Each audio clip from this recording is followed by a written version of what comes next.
Across the aisle, Trevor whispered something to Amber that made her giggle. The sound echoed through the quiet room like nails on a chalkboard. Judge Henderson adjusted his glasses. The dissolution of marriage between Trevor Mitchell and Naomi Mitchell is hereby granted. All terms of the settlement have been agreed upon and are final. Trevor's lawyer smiled. Trevor himself looked almost bored, like this was just another appointment. Amber squeezed his hand, her long red nails digging into his palm. She wore the diamond bracelet he'd bought with their joint credit card, the one Naomi had paid off every month for 3 years. Naomi signed the final papers without hesitation.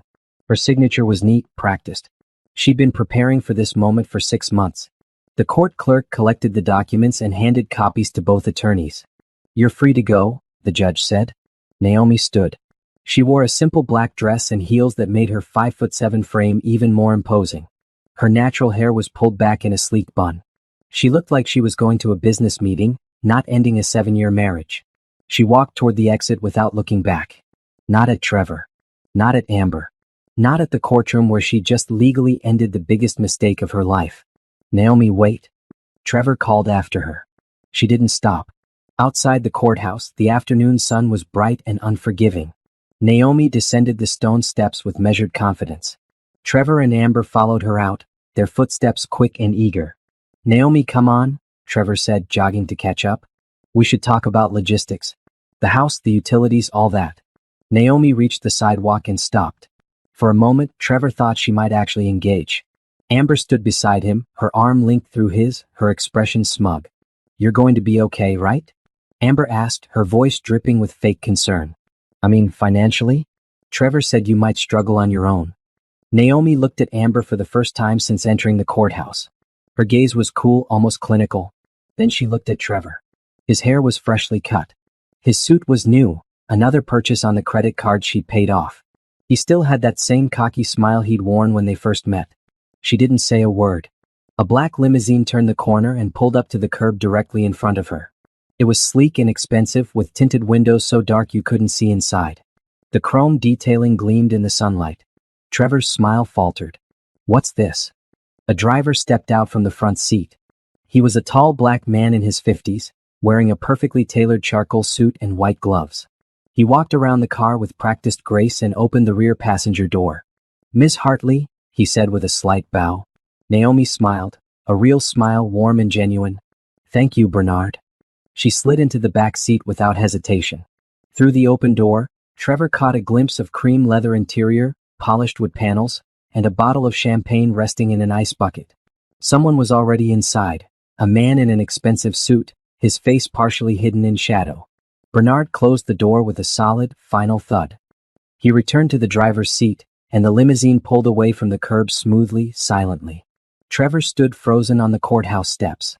Amber's mouth hung open. "Who the hell was that?" Amber asked. Trevor didn't answer. He couldn't. He watched the limousine disappear down the street, his mind racing. Naomi had never mentioned knowing anyone who rode in cars like that. She'd never mentioned having money. She'd always been so careful with finances, always talking about budgets and savings. "Trevor?" Amber tugged on his sleeve. "Who was that man in the car?" "I don't know," Trevor said quietly. For the first time since he'd started his affair, a cold feeling of dread settled in his stomach. Naomi had walked away from their marriage like it was nothing. No tears. No anger. No begging. And now she was riding away in a limousine that probably cost more than his yearly salary. "Maybe it's just a friend giving her a ride," Amber said, but her voice was uncertain. Trevor's phone buzzed. A text from his credit card company, payment overdue. $4,200 balance. He'd been counting on Naomi to pay it off like she always did. She always handled their finances, always made sure everything was covered. "Come on," Amber said, pulling him toward her beat-up Honda Civic in the parking lot. "Let's go celebrate. We're finally free." But Trevor couldn't shake the image of Naomi sliding into that limousine like she owned it, like she belonged there, like she'd been waiting for this moment all along. What did he really know about his ex-wife? And what had he just lost?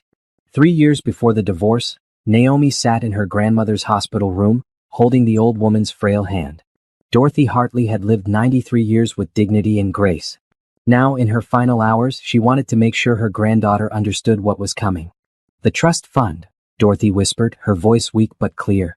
"You can access it when you turn 30. $12 million. But Naomi, you listen to me. Naomi leaned closer. I'm listening, Grandma. Don't tell that husband of yours. Not yet. I don't trust him. Grandma, Trevor's a good man. He married you without asking about your family. He doesn't know the Hartley name means anything. That tells me he doesn't care about where you come from. Dorothy squeezed her granddaughter's hand with surprising strength. Promise me you'll wait. See, Naomi promised, though at the time she thought her grandmother was being paranoid. Dorothy died that night.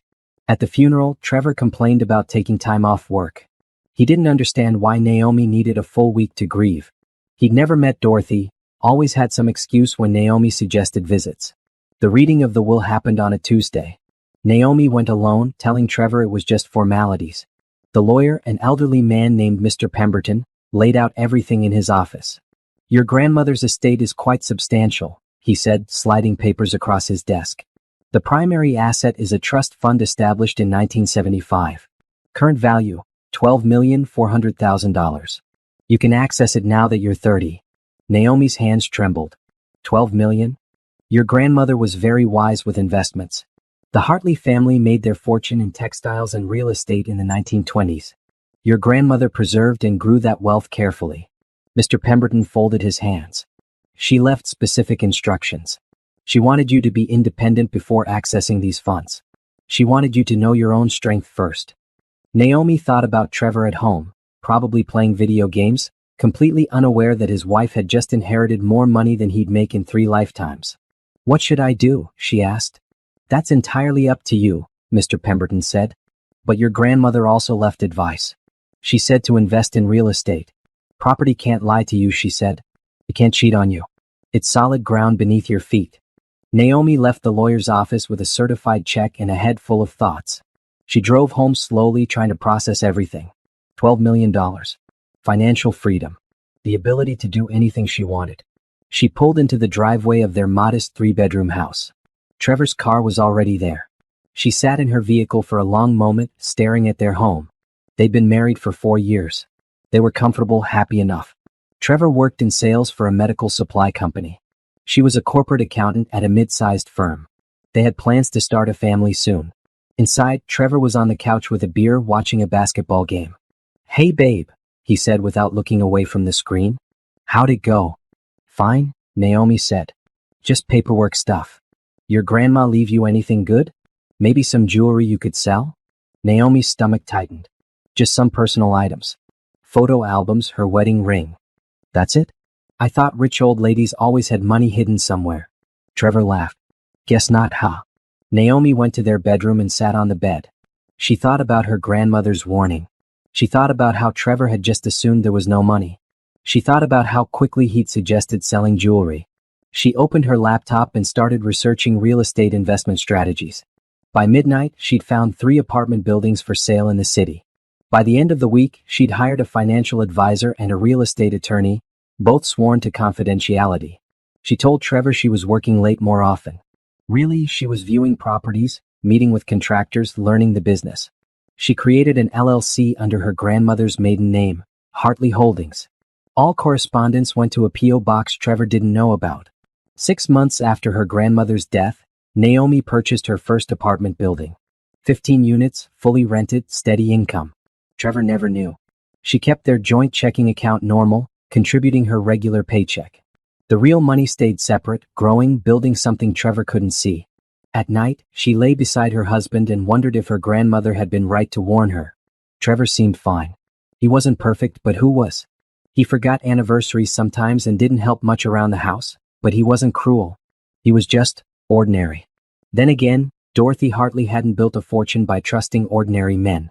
Naomi decided to wait and watch. If not, well, she'd have options. She never imagined she'd need those options so soon. 6 months before the divorce, Naomi noticed the changes. Trevor started showering the moment he got home from work instead of collapsing on the couch like usual.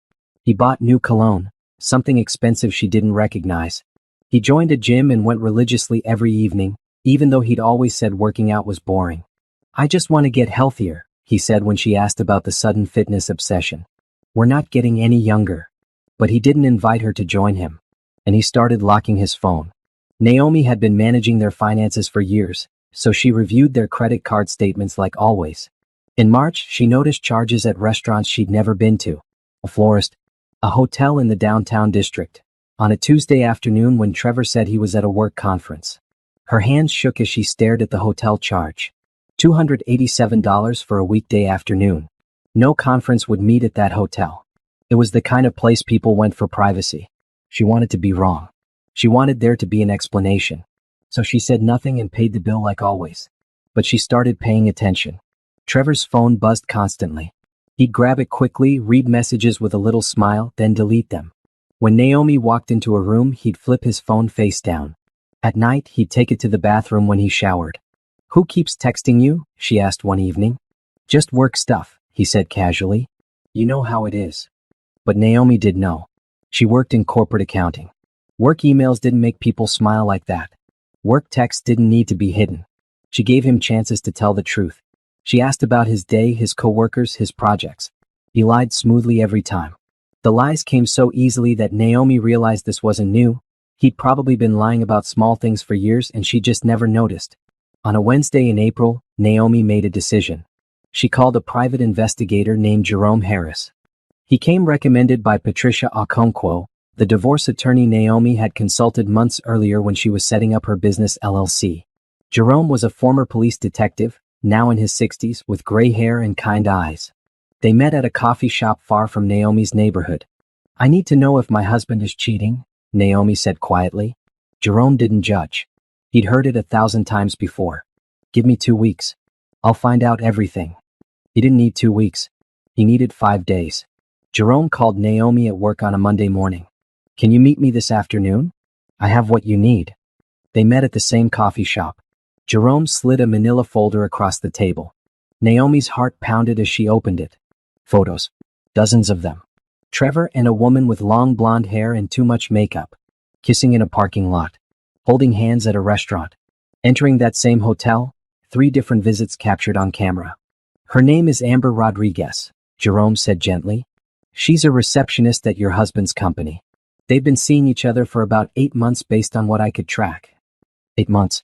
Naomi's vision blurred. "There's more," Jerome said. He slid another stack of papers across the table. "These are his credit card statements for the past year. I have a contact who could access them. That bracelet she's wearing in the photos? $1,500. The perfume? $300. Lingerie purchases, dinner dates, weekend trips, all on your joint credit card." Naomi did the math in her head. Trevor had spent over $20,000 on his affair. Money she had earned and paid off every month while he bought gifts for another woman. "Here's the text message logs," Jerome continued. "My contact pulled them from the phone company.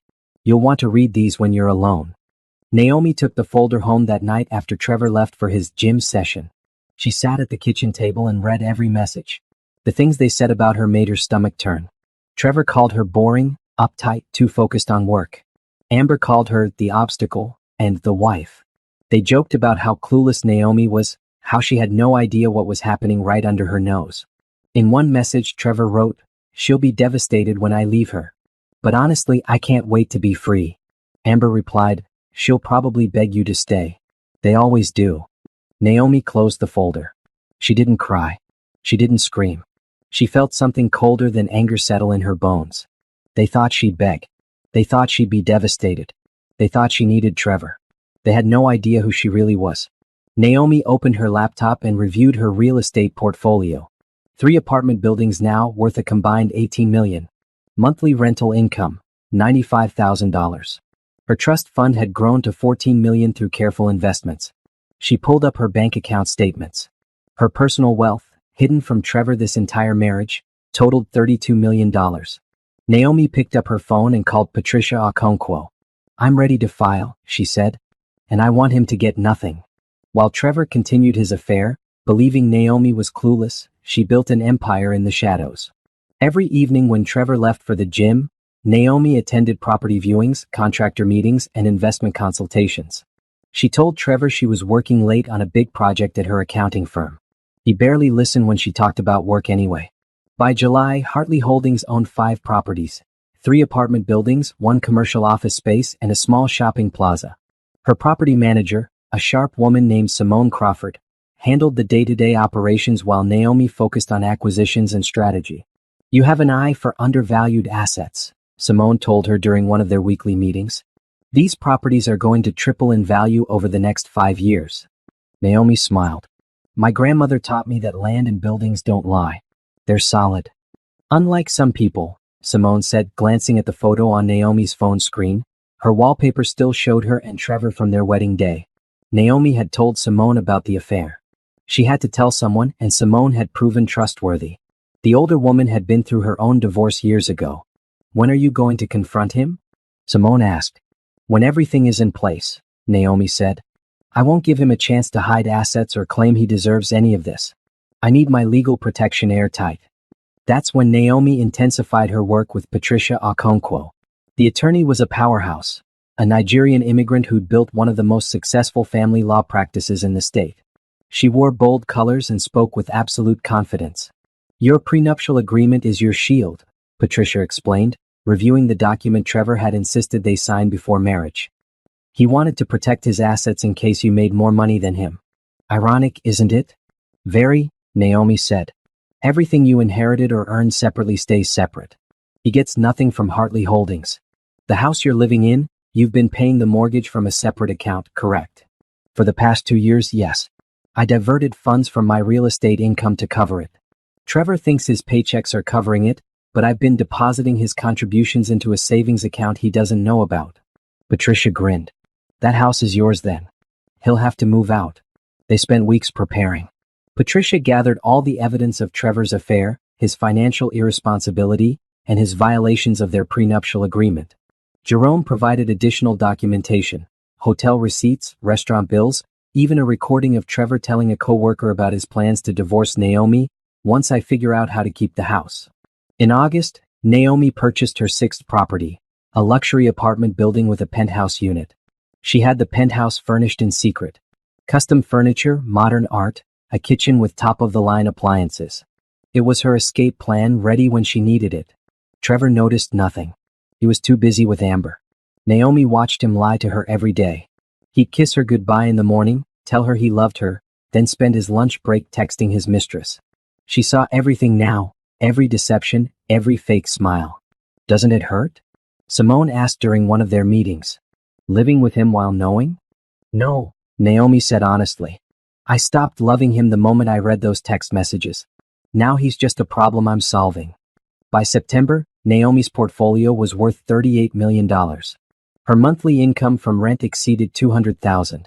She'd also started a charitable foundation in her grandmother's name, planning to fund educational programs for young women. Trevor came home one night bragging about a bonus at work. $5,000, baby. We should take a trip or something." Naomi smiled. "That's great, honey."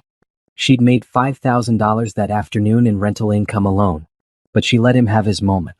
"I'm thinking we should start trying for a baby soon," Trevor said, sitting beside her on the couch. "We're not getting younger." Naomi's stomach turned. He was planning a future with her while sleeping with Amber. The audacity was almost impressive. "Let's wait a bit longer," she said carefully. "I want to make sure we're really ready." Sure, Trevor said, already distracted by his phone. Another text from Amber, no doubt. That night, Naomi lay awake beside her sleeping husband. She felt no sadness anymore, just determination. October arrived with cooler weather. Naomi scheduled the confrontation for a Sunday evening. Everything was ready, the divorce papers prepared, her new penthouse furnished, her bank account separated, her evidence organized. She'd given Trevor 7 years of her life. 7 years of loyalty, of paying bills he didn't contribute to, of building a home while he tore it apart behind her back. Now she was taking back her power. And Trevor had no idea what was coming. The Sunday evening Naomi had chosen was unremarkable, cool October air, quiet neighborhood, nothing special. Trevor was in the living room watching football, a beer in hand, completely relaxed. Naomi walked in and turned off the television. "Hey," Trevor protested. "The game's on." "We need to talk," Naomi said. She placed the manila folder on the coffee table between them. Trevor's expression shifted from annoyance to confusion. "What's this about?" "Open it." He reached for the folder slowly like it might bite him. Inside were the photos. Him and Amber kissing, holding hands, entering hotels. His face went pale. "Naomi, I can explain." "Don't." Her voice was calm, almost detached. There's more. She pulled out the credit card statements with charges highlighted in yellow. Every gift, every dinner, every hotel room. $23,000 over 8 months. The text messages are in there too, she continued. All the times you called me boring. All the times you and Amber laughed about how clueless I was. All your plans to leave me once you figured out how to keep the house. Trevor's hands shook as he flipped through the evidence. Baby, listen, it's not what it looks like. It's exactly what it looks like. He stood up, his shock turning to anger. You had me followed? You invaded my privacy? You used our money to buy gifts for your mistress. You lied to me every single day. But sure, let's talk about privacy. Trevor ran his hands through his hair. His phone buzzed on the coffee table. Amber's name flashed on the screen. He ignored it. Okay, yes, I made mistakes, he said, switching tactics. But we can work through this. Marriage counseling, whatever you want. I'll end things with her right now. I want a divorce. The words hung in the air. Trevor stared at her like she'd spoken a foreign language. You don't mean that, he said. I've already filed the papers. You'll be served tomorrow at work. Trevor's face turned red. You can't just, Naomi, be realistic. You can't afford this house on your own. Your job doesn't pay that well. You need me. Naomi almost laughed. Do I? Yeah, you do. Who's going to help with bills? Who's going to? He gestured around their home. You think you can maintain all this alone? You're going to struggle and you'll come crawling back. I won't. You will, Trevor said, his voice cruel now. And I might not take you back. You're not exactly a prize, Naomi. You're 32, you work all the time, you're boring as hell. Amber's fun. She's exciting. She actually wants to spend time with me. Then go be with her. Maybe I will. Trevor grabbed his phone and his keys. You know what? Fine. You want to do this? We'll do this. But don't come crying to me when you can't pay your rent in some crappy apartment. He stormed toward the door, then turned back. You're making a huge mistake. You'll never find anyone better than me. Naomi met his eyes. I already have. It was a lie, she wasn't seeing anyone, but Trevor didn't need to know that. His face twisted with confusion and rage. He slammed the door on his way out. Naomi listened to his car peel out of the driveway. Then she pulled out her phone and called her moving company. I need you to come tomorrow morning. I'm relocating to my penthouse. That night, she packed her personal belongings. Clothes, photos from before Trevor, her grandmother's jewelry, important documents. She left behind everything they'd bought together. She didn't need any of it. By dawn, the moving truck arrived. Professional movers loaded her boxes efficiently. Naomi took one last look at the house she'd been paying for while Trevor thought he was the provider. Then she locked the door and left her keys on the kitchen counter. The penthouse was on the 20th floor of her newest building, with floor-to-ceiling windows overlooking the city. Modern furniture, a chef's kitchen, a master suite with a bathroom bigger than most bedrooms. This was hers. Actually hers. Trevor got served with divorce papers at his office that Monday. According to Jerome, who still had contacts at Trevor's company, he'd thrown the papers across the room and stormed into his boss's office demanding time off. He was denied. He called Naomi 73 times that day. She blocked his number. He showed up at her old address that evening, the house she'd left. He pounded on the door, but she wasn't there. A neighbor told him she'd moved out. Trevor's confusion must have been spectacular. He tried her office. Security wouldn't let him past the lobby. Finally, he sent an email. Naomi, please. We need to talk about the settlement. Be reasonable. We can work this out. Naomi forwarded the email to Patricia without responding. He has no idea what's coming, does he? Patricia said during their phone call. None, Naomi confirmed. Good, Patricia said. Let's keep it that way until the court date. The settlement conference happened 3 weeks after Trevor was served. He walked into Patricia's office expecting a negotiation. Instead, he got a demolition. Patricia's conference room was pristine. Glass table, leather chairs, walls lined with law books. Trevor sat across from Naomi with his attorney, a young guy named Craig who looked fresh out of law school and completely overwhelmed. Let's get started, Patricia said, opening a leather portfolio. My client is seeking a clean dissolution of marriage with division of assets according to the prenuptial agreement signed in 2016. Craig cleared his throat. My client believes the prenuptial agreement should be renegotiated. 7 years of marriage entitles him to. Your client is entitled to nothing, Patricia interrupted smoothly. The prenuptial agreement is ironclad. It was reviewed by independent counsel before signing. Your client insisted on it, actually. She slid a document across the table. His email to Ms. Mitchell, dated March 2016, we should both protect our assets in case one of us becomes more successful. He was quite adamant. Trevor's jaw tightened. I didn't think she'd actually use it against me. That's not how legal contracts work, Patricia said. Now let's review the assets. The marital home at 847 Birchwood Drive. That's half mine, Trevor said quickly. Patricia smiled. It wasn't a nice smile. Actually, it's not. Ms. Mitchell has been solely responsible for the mortgage payments for the past 2 years. We have bank statements proving this. It produced another stack of papers. You believed you were contributing, but your deposits went into a separate savings account. The mortgage was paid from Ms. Mitchell's personal funds. Trevor's face went red. That's not possible. I watched her pay the bills. You watched her manage finances, Patricia corrected. You never actually verified where the money came from. The house is Ms. Mitchell's separate property. You have 30 days to vacate. 30 days? Where am I supposed to go? That's not our concern, Patricia said. Moving on, joint credit card debt totaling $23,000. Craig jumped in looking relieved. That should be split equally.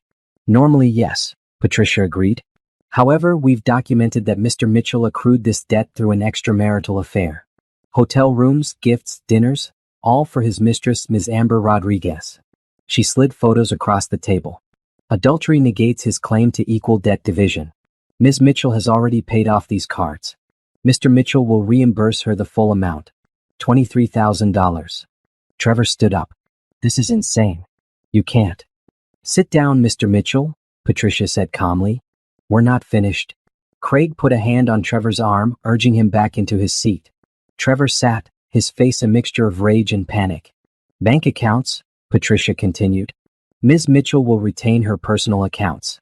The joint checking account, currently holding $1,200, will be split equally. That's it, Trevor said. $600? You've been spending considerably more than you've been earning, Patricia noted. Ms. Mitchell covered the shortfall. You're fortunate she's not seeking reimbursement for years of financial support. Trevor looked at Naomi for the first time since entering the room. You're really doing this? You're going to leave me with nothing? Naomi's expression didn't change. You left yourself with nothing. Your retirement account remains yours, Patricia told Trevor. Approximately $41,000. Ms. Mitchell has no claim to it. What about her retirement? Trevor demanded. Ms. Mitchell's retirement accounts are her separate property, established before the marriage. The prenuptial agreement is clear on this. Trevor turned to Craig desperately. Do something. Craig looked at his notes, then at the prenuptial agreement, then at Patricia's evidence. Mr. Mitchell, she's right. The agreement you signed protects her separate assets. And the affair, it compromises your position significantly. This is because I cheated?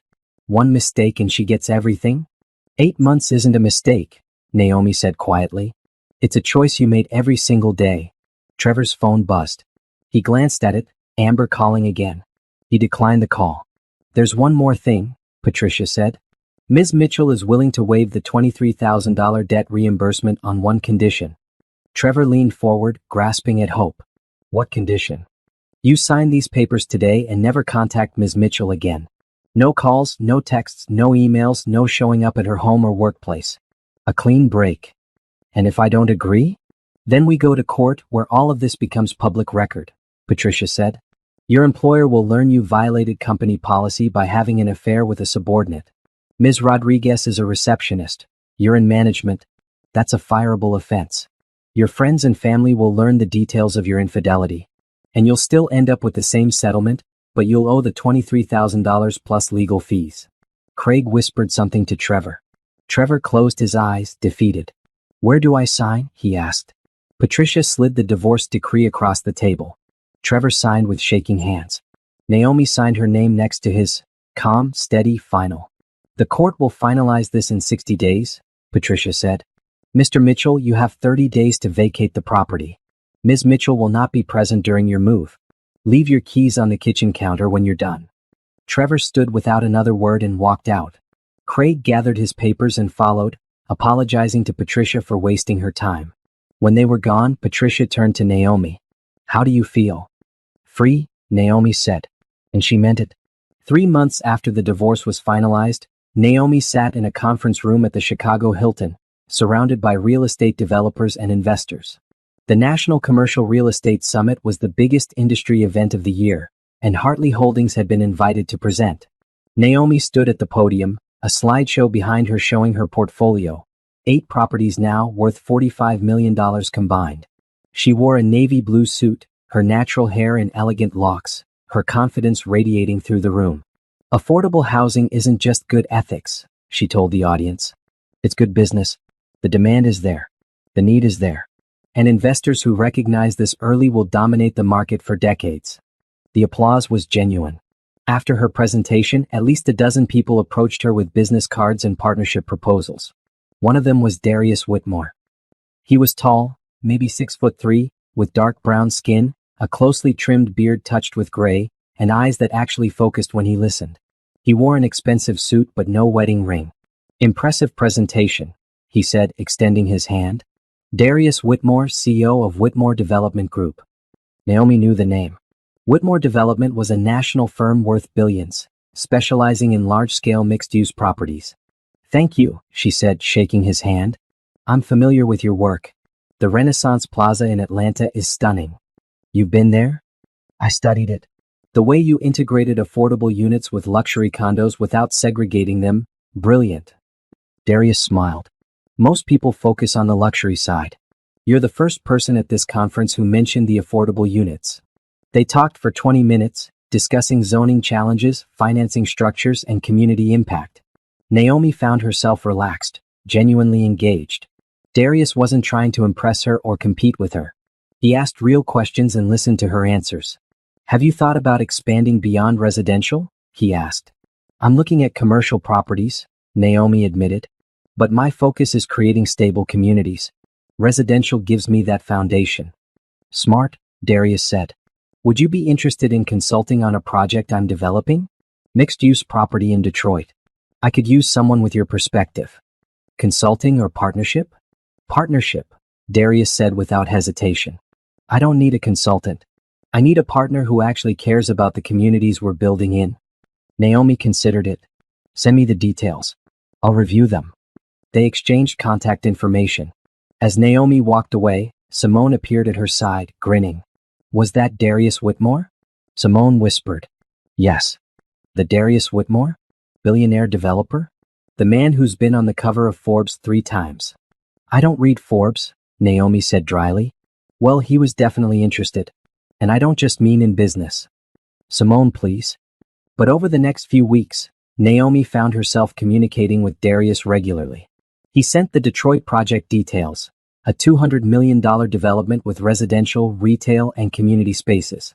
The numbers were solid. The mission aligned with hers. They scheduled calls to discuss it. Those calls often ran long, veering from business into personal territory. Naomi learned Darius was divorced, had been for 5 years. He had 2 daughters in college. He'd built his company from nothing, starting with a single apartment building 30 years ago. Sounds familiar, Naomi said during one call. Your story? Darius asked. My grandmother started small too. She taught me that you don't need to start with millions. You just need to start. Your ex-husband, Darius said carefully. Did he support your business? Naomi laughed, a bitter sound. He didn't know about it. He thought I was just an accountant living paycheck to paycheck. How is that possible? I kept it separate. Turned out to be a wise decision when he decided to cheat on me with a receptionist. His loss, Darius said quietly. I mean that. Something in his tone made Naomi's heart skip. She changed the subject back to the Detroit project. But Darius kept finding reasons to call. He sent her articles he thought she'd find interesting. He asked her opinion on deals he was considering. And eventually, he asked if she'd have dinner with him when he was in town next month. Business dinner? Naomi asked. Does it have to be? Darius replied. Naomi smiled, sitting alone in her penthouse office. No, it doesn't have to be. They had dinner at a quiet Italian restaurant. Darius wore jeans and a sweater. No suit, no pretense. Naomi wore a simple black dress. They talked for 3 hours about everything except real estate. Darius told her about his daughters, Zoe and Brielle. How proud he was that they'd both chosen careers in social work instead of following him into development. How hard divorce had been, but how necessary. My ex-wife wanted me to stay small, he explained. She was uncomfortable with success. Every time the company grew, she'd say I was changing, becoming someone she didn't recognize. Eventually, I realized she didn't want me to grow. She wanted me to stay the same person I was at 25. That's not fair, Naomi said. No. But leaving wasn't easy. I still felt guilty for years. Do you now? No, Darius said. Now I'm grateful.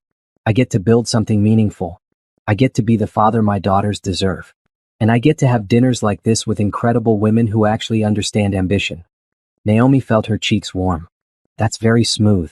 I mean it, Darius said, meeting her eyes. You're remarkable, Naomi. Not just what you've built, though that's impressive as hell, but who you are. The way you talk about your mission, your grandmother, your community. That's rare. They left the restaurant and walked through the city, talking until midnight. When Darius walked Naomi to her car, he didn't try to kiss her. He just smiled and said, "Can we do this again?" "Yes," Naomi said. "We can." Over the next 6 months, they built something real. Darius flew in every few weeks. Naomi visited him in Detroit for the project launch. They were careful, taking things slow, both having been burned before. But Naomi found herself thinking about him when he wasn't around. Found herself smiling when his name appeared on her phone. Found herself imagining a future that looked nothing like her past. And for the first time since her divorce, she felt genuinely happy. Trevor's life fell apart in stages, like a building collapsing floor by floor. The first blow came when he moved in with Amber. He'd expected sympathy, romance, a fresh start. Instead, he got a cramped one-bedroom apartment in a complex that smelled like old carpet and disappointment. "This is temporary," he told Amber, carrying boxes up 3 flights of stairs. "Once I get back on my feet, we'll get somewhere nicer." Amber looked around the apartment with barely concealed disgust.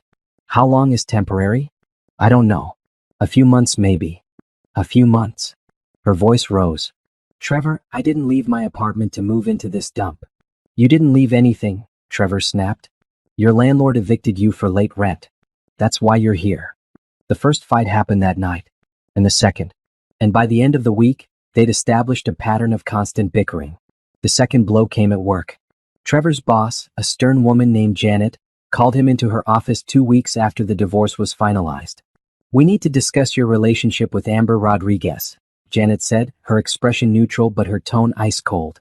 Trevor's stomach dropped. "What about it?" "You're in management. She's a subordinate. That's a violation of company policy regarding workplace relationships." We weren't," Trevor stammered. Janet slid a printed email across her desk. It was from Amber to a coworker, dated 4 months ago. "Trevor and I are going to that new restaurant downtown tonight. Don't tell anyone, lol."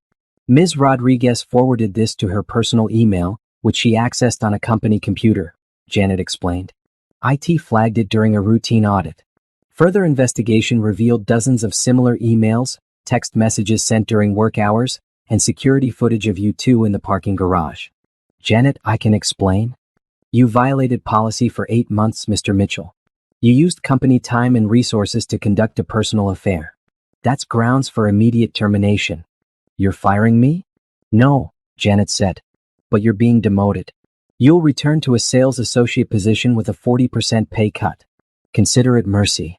Trevor left her office in shock. 40%. His salary dropped from $75,000 to $45,000 in one conversation. When he told Amber that night, she stared at him like he'd grown a second head. "$45,000? She repeated. "That's it. It's temporary until I find something better." "When?" "I don't know, Amber. I'm doing my best." "Your best sucks," she said, grabbing her purse. "I'm going out." She went out a lot after that. Sometimes she came home smelling like cologne that wasn't Trevor's. He didn't ask. He was afraid of the answer. The third blow came when Trevor drove past Naomi's old apartment building, the one she'd moved into after leaving their house. He'd looked up her address in the divorce papers. He wanted to see where she was living, wanted to confirm she was struggling like he'd predicted. Instead, he saw her name on a bronze placard near the entrance, Hartley Holdings, LC, property owner. Trevor parked and stared at that placard for 10 minutes. She owned the building. His ex-wife owned an entire apartment building. He went home and searched Hartley Holdings online. The results made his blood run cold. News articles, business profiles, a website showing 8 properties, Apartment buildings, commercial spaces, a shopping plaza. The company's stated value, $42 million. Trevor's hands shook as he clicked through photos of Naomi at industry conferences, cutting ribbons at grand openings, shaking hands with city officials. In every photo, she looked powerful, confident, successful. She'd been a millionaire their entire marriage. She'd built a real estate empire while he thought she was just working late at her accounting job. "What are you looking at?" Amber asked, peering over his shoulder. "My ex-wife apparently owns a real estate company worth millions." Amber was quiet for a long moment. Then, "And you cheated on her with me?" "I didn't know," Trevor shouted. "You're an idiot," Amber said flatly. "You had a millionaire wife and you threw it away for me? A receptionist making $32,000 a year? I loved you." "No," Amber said, her voice cold. "You loved the idea of me. You loved that I made you feel important.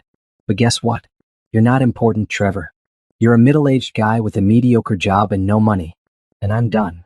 She started packing that night. By morning, she was gone. She'd left a note. "Tyrell from accounting has his own place and a decent car. Good luck." Trevor sat alone in his shabby apartment, surrounded by unpaid bills and broken dreams. He'd lost everything. His wife, his home, his job status, his girlfriend. All because he'd thought he deserved better than Naomi. He pulled out his phone and scrolled to her blocked number. He'd saved it under a different contact name to get around the block. His fingers hovered over the call button. What would he say? "I'm sorry? I made a mistake? Please take me back?" He knew what she'd say. Nothing. She'd hang up. Or worse, she'd laugh. Trevor put the phone down. He couldn't call her. He burned that bridge and danced on the ashes. All he could do now was live with the consequences of his choices. And watch from a distance as his ex-wife became everything he'd never believed she could be. 1 year after the divorce, Naomi stood on a stage in front of 200 people. Investors, community leaders, journalists, and announced the public launch of Hartley Holdings. The event took place in the ballroom of the Westwood Hotel, one of the city's most prestigious venues. Screens behind Naomi displayed images of her properties, community impact statistics, and her grandmother's photo. Dorothy Hartley, the woman who'd started it all. "My grandmother taught me that wealth isn't just about money," Naomi said into the microphone. "It's about what you build, who you help, and what you leave behind. Hartley Holdings isn't just a real estate company. It's a legacy." She detailed her plans. 10 new affordable housing developments over the next 5 years, partnerships with local schools to provide financial literacy programs, and a scholarship fund for young women pursuing careers in business and real estate. "We're committing $50 million to these initiatives," Naomi announced. The room erupted in applause. Cameras flashed. Reporters scribbled notes. After the presentation, Naomi did interviews with 3 major business publications. She talked about her grandmother, her vision, and her strategy. She didn't mention Trevor once. He wasn't part of her story anymore. Darius was there, standing at the back of the room, watching with obvious pride. When the reporters finally left her alone, he approached with a champagne flute. "You were incredible," he said, handing her the glass. "I was terrified," Naomi admitted. "Didn't show. You looked like you've been doing this your whole life." "Maybe I have," Naomi said. "I just didn't know it yet." They clinked glasses. Around them, investors and community leaders mingled, networking, making deals. Simone was in her element, schmoozing with potential partners. Patricia Okonkwo was there too, having invested in Hartley Holdings herself. "This is your moment," Darius said quietly. "How does it feel?" "Like I'm finally exactly where I'm supposed to be." The launch made waves. By the end of the week, Naomi's face was on the cover of Regional Business magazine with the headline, "The Hidden Millionaire, How One Woman Built a Real Estate Empire in Secret." Her grandmother's legacy. Her strategic investments. Her vision for affordable housing. The writer called her a force of nature in designer heels. Trevor saw the magazine at a newsstand. He was walking home from his sales job, exhausted and broke, when the cover caught his eye. Naomi's face, confident and beautiful, staring out at him. He bought the magazine and read it on a bench outside a coffee shop he couldn't afford to enter. Every word was a knife. When asked about her personal life, Ms. Hartley Mitchell, who has reverted to her maiden name, spoke warmly about her late grandmother but declined to discuss her recent divorce. "That chapter is closed," she said. "I'm focused on building something that matters." The article mentioned her partnership with Whitmore Development Group. It showed photos of Naomi and Darius at the Detroit project groundbreaking, standing close, both smiling. Trevor's new girlfriend, a cashier at a grocery store where he shopped, walked by and saw him reading. "Isn't that your ex-wife?" she asked. "Yeah," Trevor said numbly. "She's really successful." "What does she do?" "She owns a real estate empire worth $50 million. His girlfriend stared at him. "And you divorced her?" "She divorced me," Trevor corrected. "Why?" Trevor couldn't answer that. Couldn't admit he'd cheated, that he'd thrown away the best thing in his life for someone who'd left him the moment his money dried up. "It's complicated," he finally said. His girlfriend shrugged and kept walking. Trevor sat on that bench for another hour, reading the article over and over, torturing himself with what he'd lost. Naomi never thought about Trevor anymore. She had no idea he'd seen the magazine or that he spent his nights scrolling through news articles about Hartley Holdings, watching his ex-wife's success from a distance. She was too busy actually living, building, growing, creating something bigger than revenge, bigger than anger, bigger than anything Trevor had ever imagined she could be. And in the quiet moments, when she and Darius talked late into the night about their next project or their dreams for the future, Naomi realized something profound. The best revenge really was living well. She'd won. Not because Trevor had lost, but because she'd found herself. 2 years after the divorce, Naomi received an invitation to the annual Youth Education Gala, the city's most prestigious charity event. 500 guests, black tie dress code, and an audience full of the region's most influential people. Hartley Holdings had been asked to be a presenting sponsor. Naomi would give a speech about her new initiative, building educational centers in underserved neighborhoods. She wore a custom gown, deep emerald green with delicate beading that caught the light when she moved. Her locks were styled in an elegant updo. Diamond earrings, her grandmother's, sparkled at her ears. Darius arrived at her penthouse to pick her up. He wore a classic black tuxedo and couldn't take his eyes off her. "You look stunning," he said. "You clean up pretty well yourself," Naomi teased. They'd been officially together for 6 months now, taking their time, building something real. His daughters had visited last month, and Naomi had taken them to brunch. Zoe and Brielle were smart, kind young women who'd welcomed Naomi warmly. No pressure, no expectations, just genuine connection. The gala was held at the Grand Ballroom downtown. Chandeliers glittered overhead.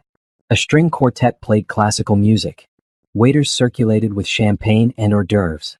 Naomi mingled with donors, city council members, and fellow business leaders. She'd become comfortable in these spaces, not because she was trying to fit in, but because she belonged here. What she didn't know was that Trevor was there too. After losing his sales job 6 months ago, Trevor had taken work wherever he could find it. Tonight, he was part of the catering staff, a server carrying trays of champagne through the crowd, invisible to the wealthy guests. He'd cut his hair shorter, trying to look professional. His white server's jacket was crisp but cheap. He'd gained weight from stress and poor eating habits. At 35, he looked 45. Trevor recognized several people from his old life, colleagues who'd moved up while he'd crashed down. They didn't recognize him in his server's uniform. He was part of the background now. Then he saw Naomi. She stood near the stage talking with the mayor. Even from across the room, she was radiant, confident, happy. Nothing like the woman he'd left crying in their living room, except she'd never cried. He'd imagined she would, but she never had. Beside her stood a tall man in an expensive tuxedo. Trevor recognized him from the magazine article. Darius Whitmore, billionaire developer. The man put his hand on the small of Naomi's back, a gesture so natural and comfortable it was clear they were together. Trevor's hand shook. Champagne glasses rattled on his tray. "Careful," his supervisor hissed, walking past. Trevor steadied himself and moved through the crowd, serving drinks, trying not to look at Naomi. But he couldn't help it. She was magnetic. The program began. Naomi was introduced as the keynote speaker. She walked onto the stage to enthusiastic applause, confident and poised. "Good evening," she said into the microphone, her voice clear and strong. 2 years ago, I made a promise to myself and to my late grandmother. I promised to build something that mattered. Not just financially successful, but meaningful. Something that would change lives. Trevor stood in the service area, watching from the shadows. "Tonight, I'm honored to announce Hartley Holdings' largest commitment yet, a $50 million investment in educational centers across our city. These centers will provide after-school programs, college prep courses, financial literacy training, and career counseling, all completely free to students who need them most." The crowd erupted in applause. People stood. Naomi smiled, gracious and humble. "Education changed my life," she continued. My grandmother, Dorothy Hartley, made sure I had opportunities she never had. She taught me that wealth is a responsibility. We don't just build buildings, we build futures. More applause. Trevor felt sick. $50 million. Naomi was pledging $50 million while he was serving champagne for $15 an hour. After her speech, Naomi returned to her seat. Darius kissed her cheek, proud. They held hands under the table. Trevor continued serving. He moved through the crowd like a ghost, offering champagne to people who didn't see him. At one point, he had to refill glasses at the table next to Naomi's. He was maybe 10 feet away. That was perfect, Darius was saying. The foundation is going to be incredible. I hope so, Naomi said. My grandmother would be proud. She would be, Darius agreed. And for what it's worth, I'm proud too.